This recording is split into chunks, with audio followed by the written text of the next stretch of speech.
Hey, welcome to the Overshare Pamphlet. My name is Rob, and I'm the host of this one-man show, coming to you every Monday at 6 a.m. UK time. Um, well, yes, we have reached a point where basically we have too many topics to talk about again.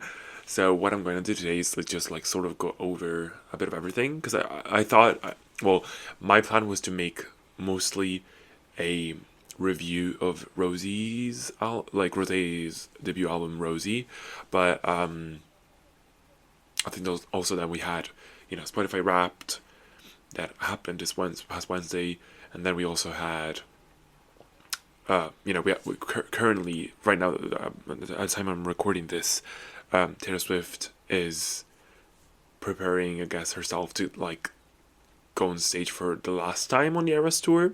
So this is the last show for the Eras tour happening this night.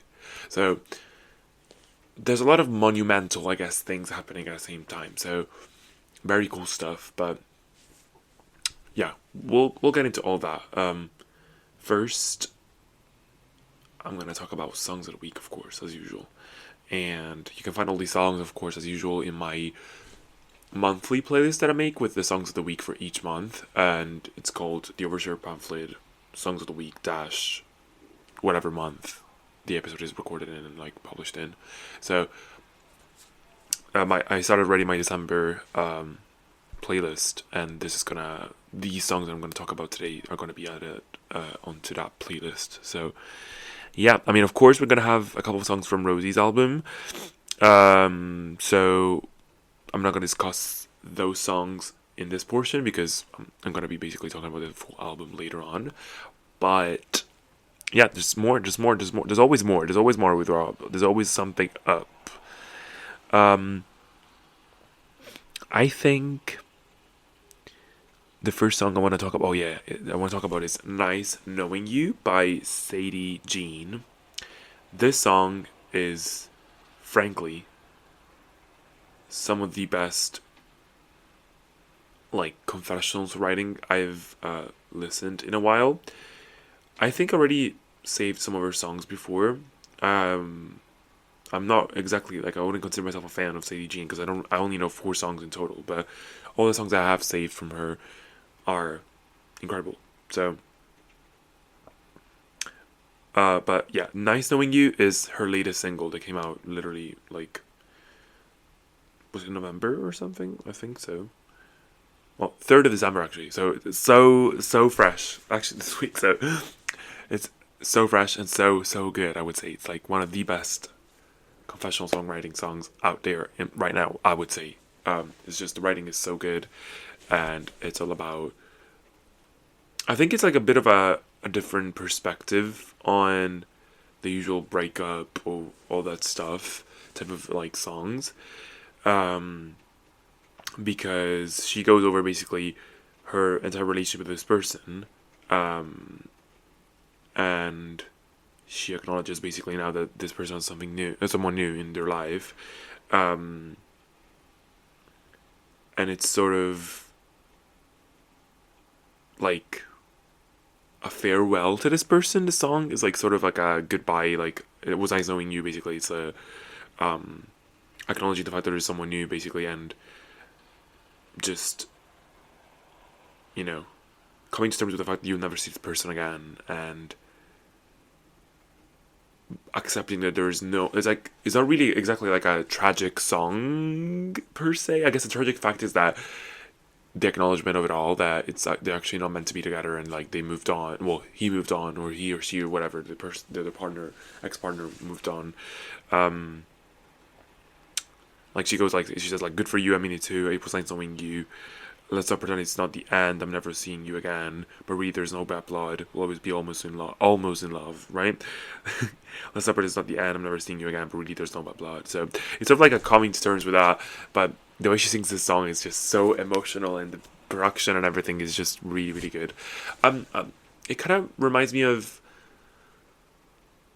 I guess, the style in which she sings is more an Olivia Rodrigo, or a Gracie Abrams sort of ballad. I would categorize this more like as a power ballad, maybe. Well, I guess both. It is a ballad, to be fair, but yeah, really good stuff. So if you're in the mood for some of that, go listen to it. Go listen to that. Go listen to that. Then I want to talk about Gail. You may know her from her smash hit A B C D E F U. A B C D F U. Wait, is that the one? That's the song, yeah. But that was all over TikTok. Maybe 2 years ago or something. I think it was 2 years ago during the pandemic. I can't remember, but that song was so annoying. I have to be honest. Like, it got to a point where I was so annoyed by the song. I was like, I also don't see what the appeal, but I have to be honest. Snow Angels, this new song, is it. I don't know if it's new actually, but I just discovered it recently, and it is a hit. It is a hit. It's very, very cool. Very energetic type of song.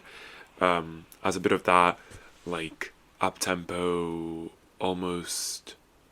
Well, it's not really electric guitar, but it's like up tempo acoustic guitar band type of song. And it's really, really fun. I would say like it's a very fun track. It's a very carefree type of song, and it's just like very beautiful melodically, I would say. Yeah, it's just like being young, being like doing a lot of funny things, like a lot of fun things and all this stuff. Um, like for example, we'll lose our minds just for the night. Kiss me when you're drunk, like you're stone cold sober. Could be dying young, but we're getting older. I feel like letting go. Don't know what we want, baby. That don't matter. I don't wanna. I don't. I do what I want. Think about it after all. I feel like letting go and all that stuff. Like jumping on a table. That's like sort of party anthemy, but it's like more guitar. Yeah, guitar led type of track. So very, very cool. Very cool. I actually don't know where this song came out, to be quite frank with you, but it's just a hit. It's just a hit. I love listening to this. Um, should I add another one, or because I'm pretty sure I'm gonna add a couple of tracks from Rosie, probably two. I'm gonna pick my top two songs and put them in there, but I don't want to overpopulate the playlist with this week. Maybe I'll just do. Maybe I'll just do another track, and is it Darling Drive by Matt. I assume that's how you pronounce that name, but Matt and Sam Gillitree. And that is a danceable, like it's a very dancey type of R&B song. Very cool, very groovy track. Very nice production. I'm still on the fence on whether I like the vocal production on this. Like it's sounded like one of those like very anonymous type of tracks. Like sort of there's a filter behind the like in front of the voices. But I still love the beat of this and like the delivery and everything. It's just the mood and everything else. Go check out Matt. She's so talented. She has so many other good songs like Muscle and Bat and like Chocolate City. I think is another one. Very cool stuff. But yeah, I think this is a good roundup of what I like of the songs that I want to include, and then I can put in two tracks maybe or three. Well, I'll put two. I'll put two. Put two tracks from Rosie, Rosé's debut album, full album. Yeah. So before we get into the album itself, let's just get into like the nitty gritty of it all, which is the Spotify Wrapped that just came out this week. And to be fair, it's already gone from my main page. Oh no, she's still here. She's still here. So I can give you guys, just for your information, what happened basically on my Spotify Wrapped. I just want to discuss, like, it's a good way of like discussing my listening habits this year. But so to start off, I would say let's just get into the numbers of like how many minutes I've listened to. This year I've listened to 130,000 451 minutes. My biggest listening day was October 3rd with 1,014 minutes. And that is crazy to me. I checked with my friends and like I have just been crazy about it. I listened to more than 6,500 songs this year, so that explains a lot. But yeah, my top song of the year was Sheesh by Baby Monster, and I was in their 0.0001% top listeners. I streamed it a total of 374 times. So yeah, my obsession with K-pop never ends, and Baby Monster this year was retrospectively, I guess, a very great year. Well, mostly for me. I don't know. I know not everyone feels the same way about Baby Monster. That they are like still doing the same YG shtick, but I am a YG stan, and I do enjoy that type of sound. So to my surprise, well, not actually to my surprise, because I keep on checking, my stats on Spotify pretty often. So I knew sort of like my top three songs were going to be Baby Monster songs, and so they were. But I thought it was going to be Forever my number one song, but actually, in terms of like minutes played, sorry, yeah, in terms of number of times I played the song, I played it more. But in terms of minutes, I think from Stats FM, Forever was my most streamed in that sense, so makes sense. But anyways, so my first track, my top track, as I said, is Sheesh. My second one is Forever by Baby Monster, and the third one is Batter Up by Baby Monster. So yeah, Baby Monster domination for this year for me is just insane. But here's where it gets interesting. I would say that the most interesting stuff happened with the last two songs. Fourth one was Please Please Please, and I'm so glad it's in the top 5, because I did say in my previous episode that I made on like my favorite tracks and songs of the year. I think I made it like last month or something, like a couple of episodes ago. I did say Please Please Please was one of the best songs of the year, and I still stand firm with that. So yeah, and then the fifth one, which is crazy. I didn't really notice how crazy it was until my friend actually pointed it out to me. But my fifth song is Meow by Meow, and that's another K-pop track, by the way. But the crazy shit about this is that, well, my friend was so right for calling me out on that, but this song came out only 3 months ago, and I streamed it already so many times that it cracked into the top 5. So that is crazy. That is insane. And I don't know what to do with that information. Like, that's scary shit. Like, I don't know how many times I've played this song for real. Like, it's just so addictive. And you can tell, I guess, sort of like this year for me was more, well, my most, but yeah, again, I want to make it clear that I think also in general, I think it's the same thing for everyone else. The songs that you play the most sometimes don't mean that they are like your actual favorite songs from the year, I guess. So if you're actually going back to that episode I was talking about, I did mention Forever, for example, but I did not mention any of these other tracks. I think they're just like super catchy in my brain, and I keep on listening back to them. And a big factor personally is also the choreo of the track that I unfortunately get obsessed over. So sometimes whenever I think of that choreo, I just like play the song, and whenever I think of the song, I play the choreo and all that stuff. So it keeps on getting, repeatedly played for multiple different reasons. But yeah,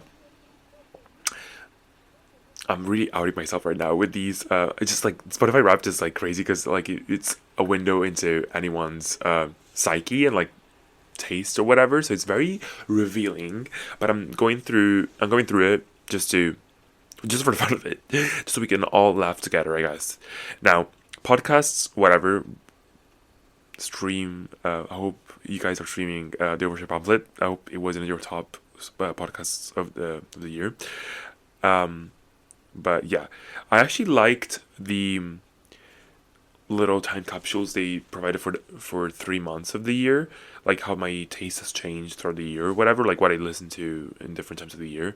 That was cute. So my music evolution was, I think I started off with April 2024, and that for me was mostly, according to Spotify Wrapped, a pumpkin spice cheerleading pop phase. And my most listened to artists were Taylor Swift, Ariana Grande, and Kim Petras. So Yeah, I'm trying to think. April. What was that? Like, was that when Torture Poets came out? I can't remember. When did Torture Poets come out? Either way, it was a very, cheerful, energetic type of music. So Slay. Then the other month it was put lighter for me was July 2024, which was roughly right before the Eras tour. But interestingly enough, it was the Hallyu Cadwell K-pop season for me apparently, and I listened to mostly aespa, Baby Monster, and Le Seraphim. I don't know, whatever that means. Like, I'm not really sure. Like, I wasn't really paying attention to that much, honestly, to what I was listening to in July. But the last one I really am grateful for, I'm very intrigued by, is my October was smooth escape room alternative R&B moment. So my most listened artists for that month were Revin Lene, of course.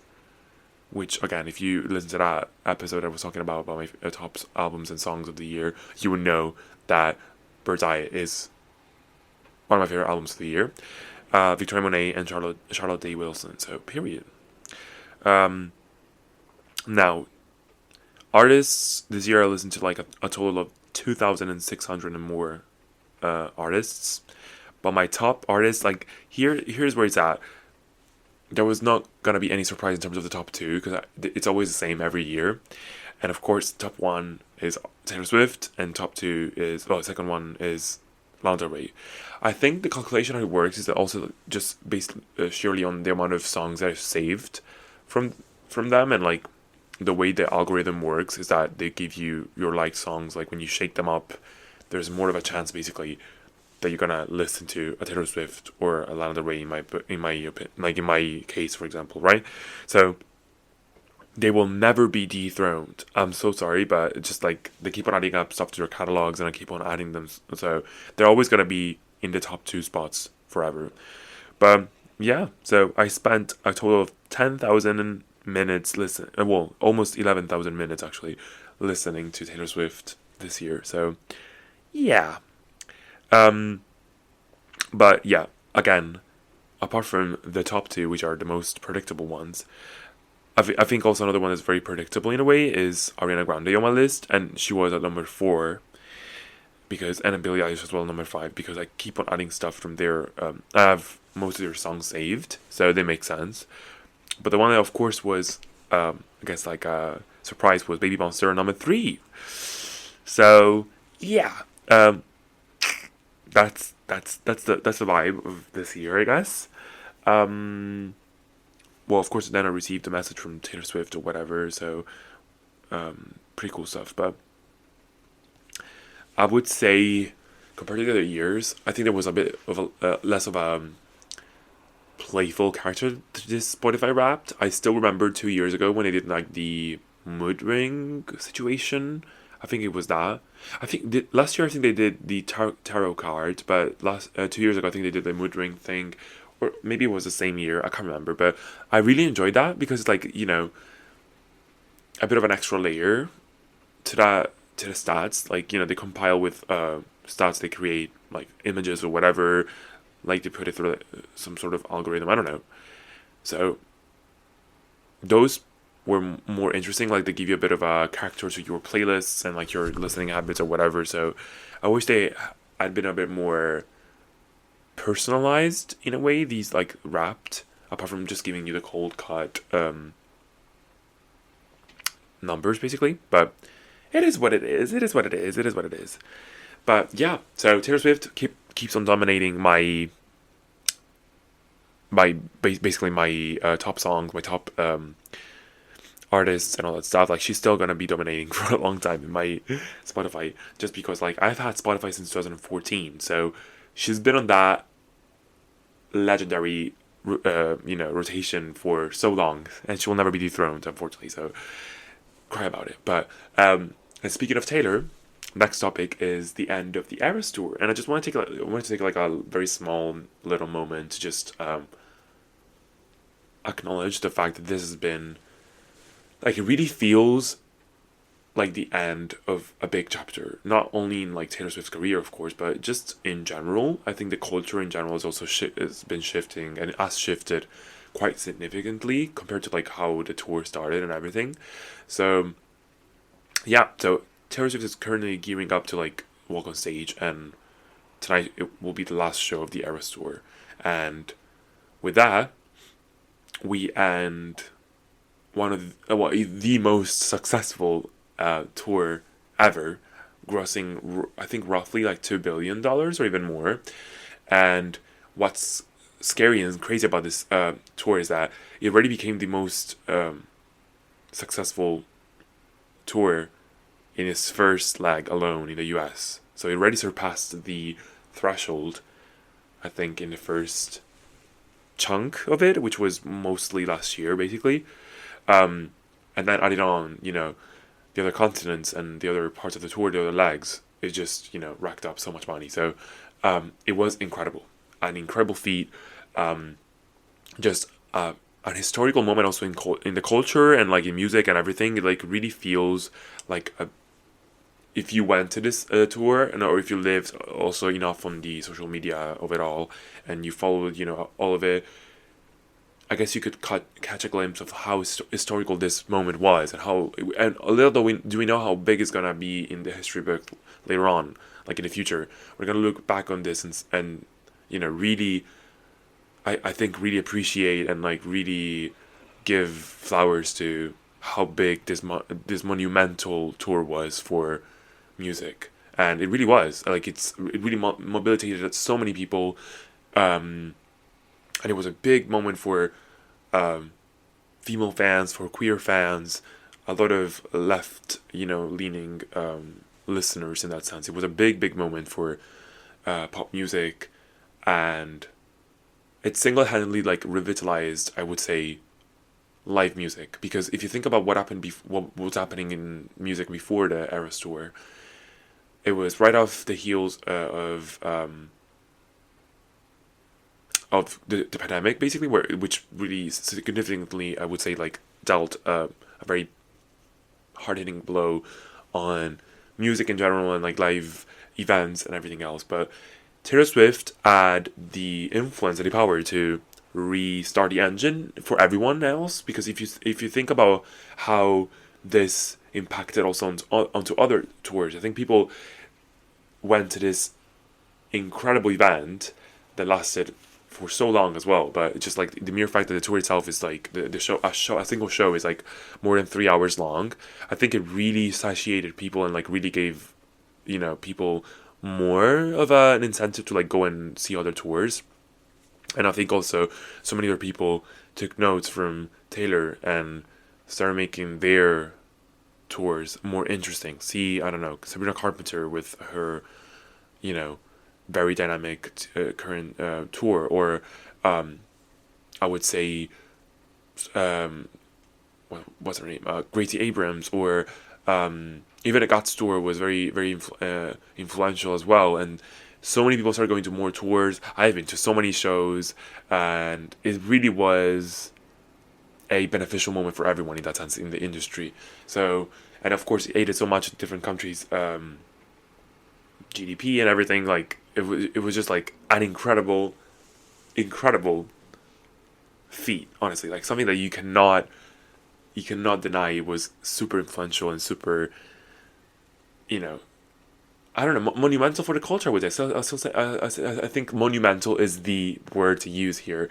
Like it's just that important, I think, and it shouldn't be downplayed at all. Like it's an incredible feat, honestly. So kudos to Taylor for being the baddest bitch on earth and being the most successful person in the industry right now.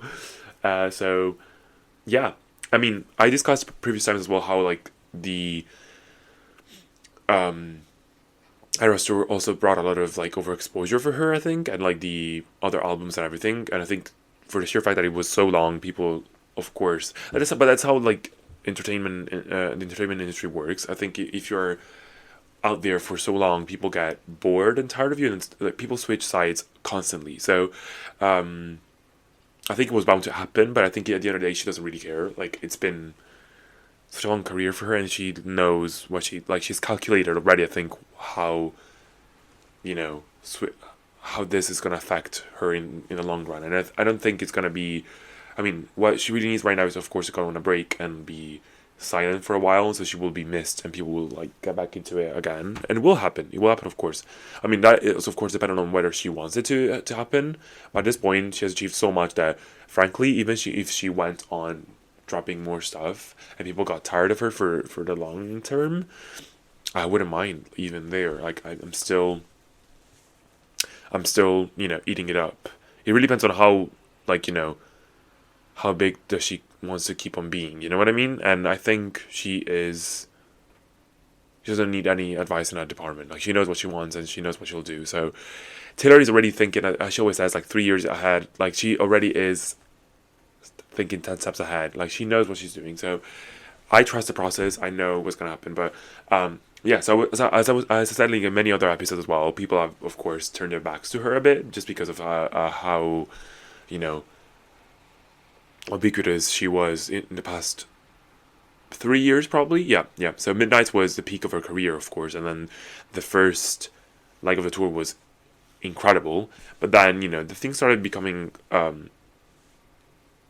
like, it was so talked about for so long that people started, of course, getting tired of her and all that stuff, and like all that bad things that happened in terms of like people saying, dragging her on, pitting her against other artists. It was just the classic, internet circus behavior. So it's whatever. But yeah, as I said, like, this also, I think the end of this tour marks also a shift in the culture, not simply because of that, like people turning their backs to Taylor Swift, but just in general. I think with the elections, the results of the elections and everything, like the US leaning towards the more conservative side once again, and this tour being the emblem instead of like more liberal, the more liberal culture.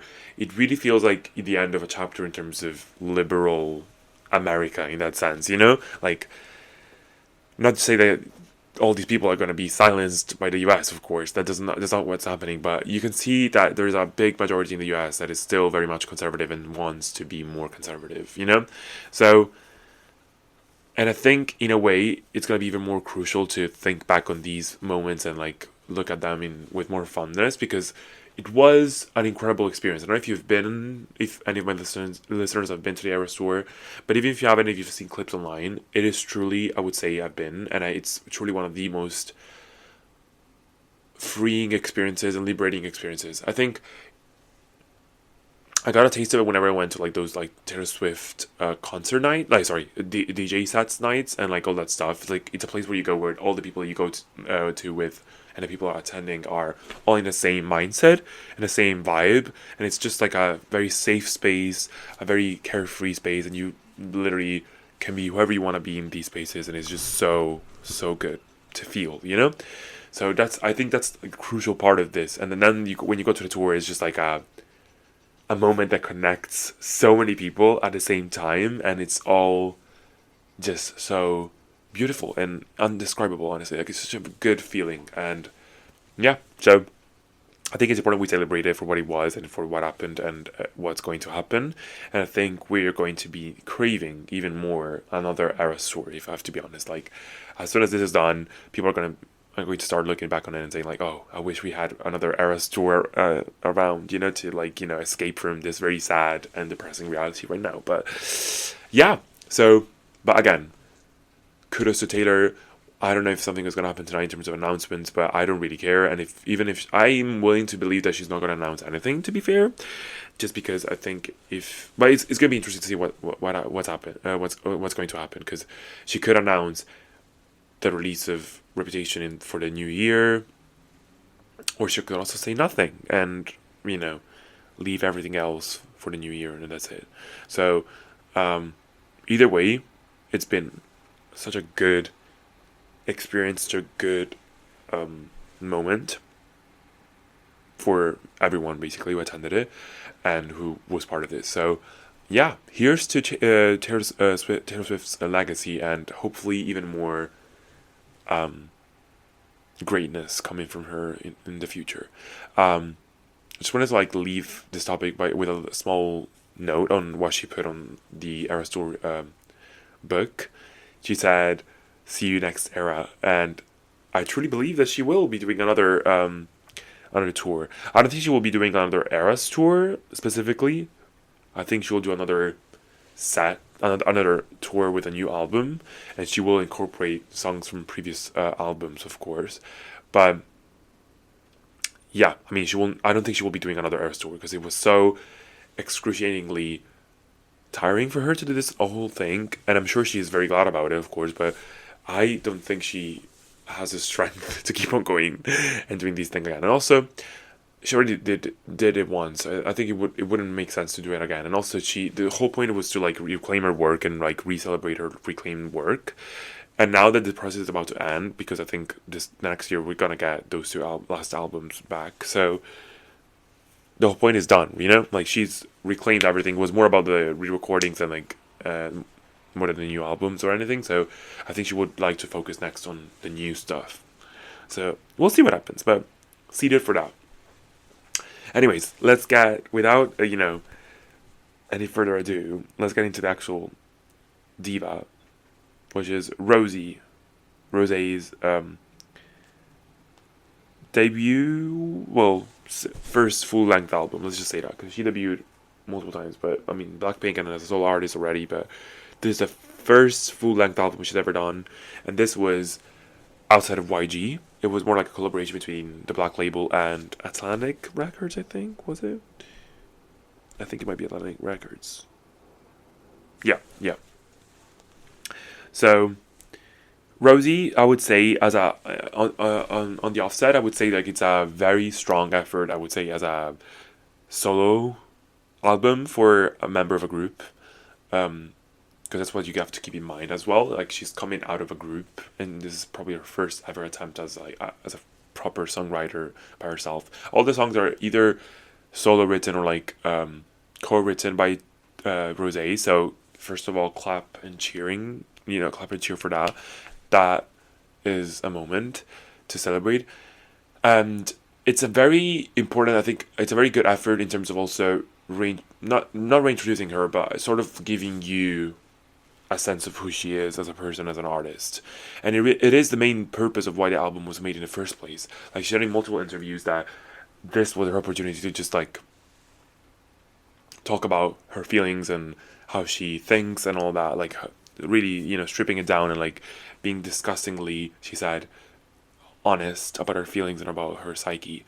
And that's why she also called it Rosie, because that's how most of her friends call her, and like that's a very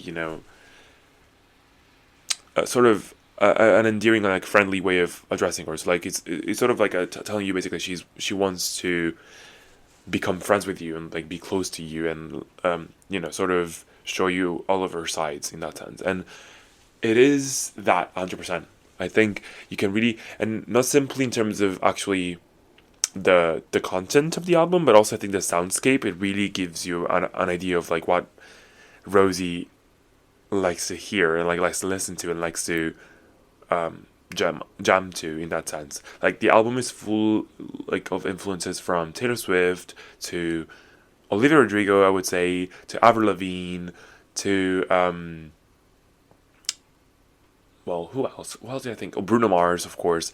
So you can really tell from all these different, from all the different songs on the album, like who her influences are, and what is her vibe, and like what she listens to, and all that stuff. And also the content is very much focused on this failed relationship that was very toxic, of course, and basically scarred herself, for a good 2 years, as she says in this album and in various interviews. But there are various speculations of who the album might be. Some people are saying Jada Smith, and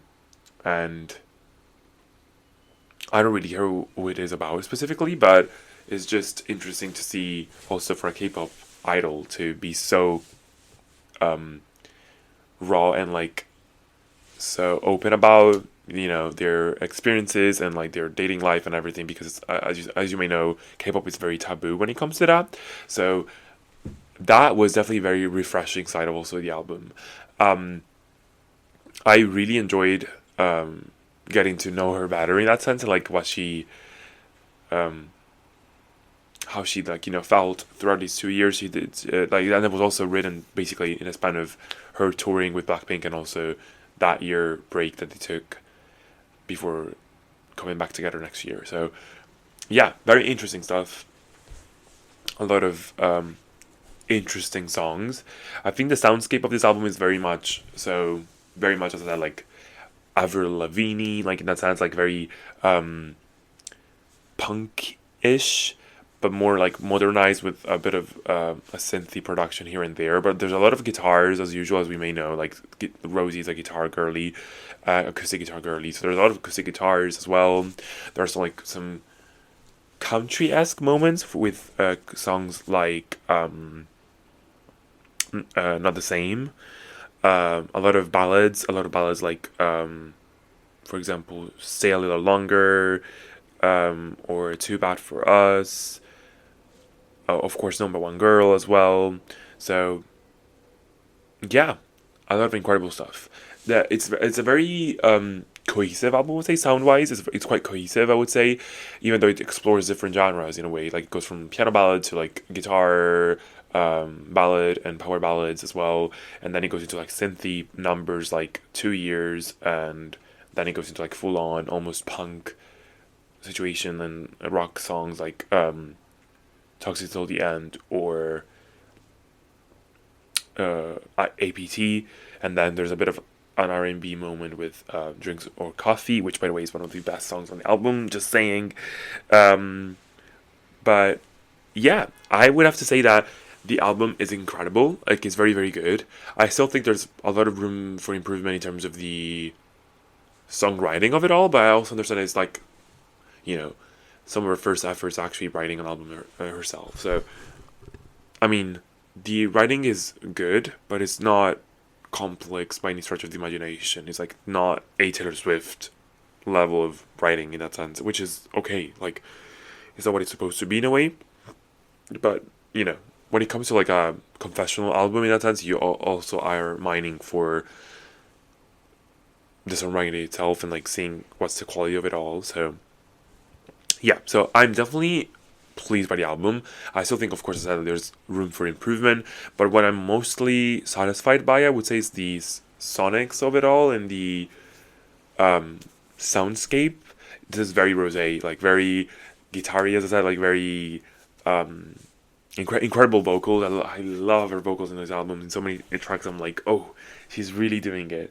Like, I think Drinks or Coffees where like she really shines vocally. Like she goes into like those lower registers a lot and like a lot of interesting melodies and like riffs. Or like I really like Stay a Little Longer as well in terms of projection and like how she sings there as well. So there's a lot of great moments here. So yeah, I'm honestly very satisfied with it. The third single she released with the album as well when it dropped is Toxic Till the End, which is in my books a mixture of Avril Lavigne and Taylor Swift. The video reminded me so much of Blank Space, the music video, and yeah, I guess because like it's the mansion and like a very toxic relationship or whatever, or like fist fighting sort of type of relationship. So it reminded me so much of that. But the content is a bit more different, I guess. Like Blank Space is more about addressing the public perspective of like how the public opinion of how Taylor Swift dates and all that stuff. It's like poking fun at that. While Toxic Till the End is like literally what you think it is. Like it's about this toxic relationship and how they both played a part in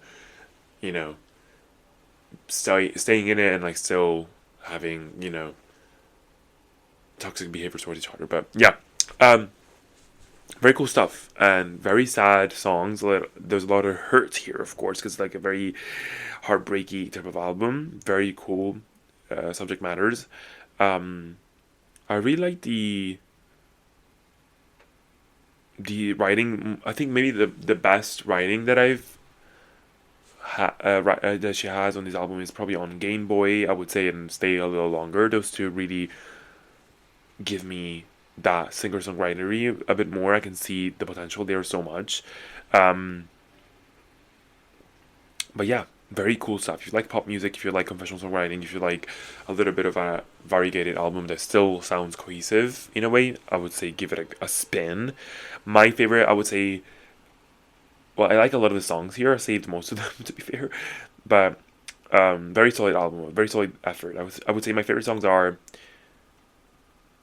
"Dance All Night." Um, I really like Not the Same as well. I really like Stay a Little Longer, Game Boy, Drinks or Coffee. I thought Toxic Italian was going to be my favorite track, but I think I still love the song 100%. I love the song so much, but I think some other songs might crack on a top three and are even more superior, you know. But very cool stuff. You'll see what I put. I think I might put three songs in my songs of the week playlist for December. But yeah, I am very glad about this. And before I finish off the episode, I just wanted to say this about Blackpink and solo efforts. They're all like, venturing on. So I may be crazy, but I think I'm not sure how logistically it would work in like copyright wise or whatever, like the rights for the music to be played live or whatever.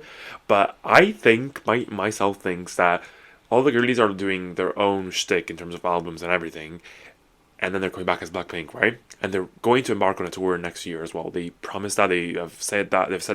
YG has also confirmed it.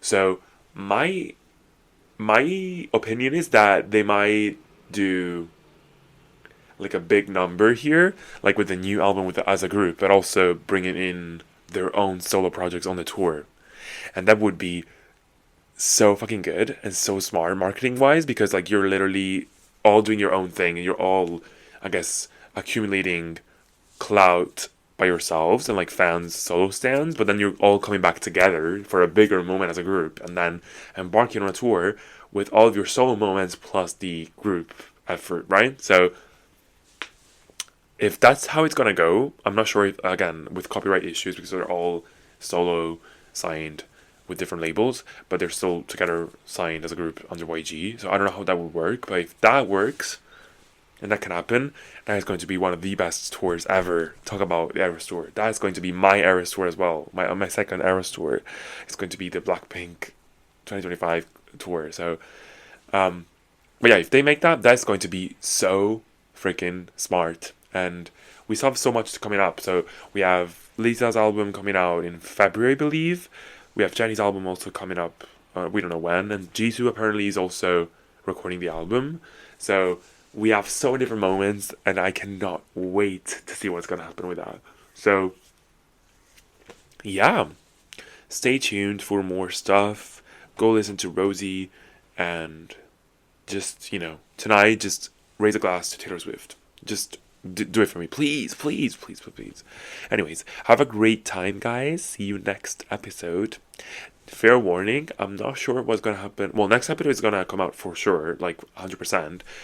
And even maybe, well, I'm probably gonna have 2 episodes coming up for sure this month, but I'm not sure because I'll be going on a little holiday for 2 weeks. So I might take a break, I think, and then come back. But I will update you guys in a coming episode. So, slay. Bye.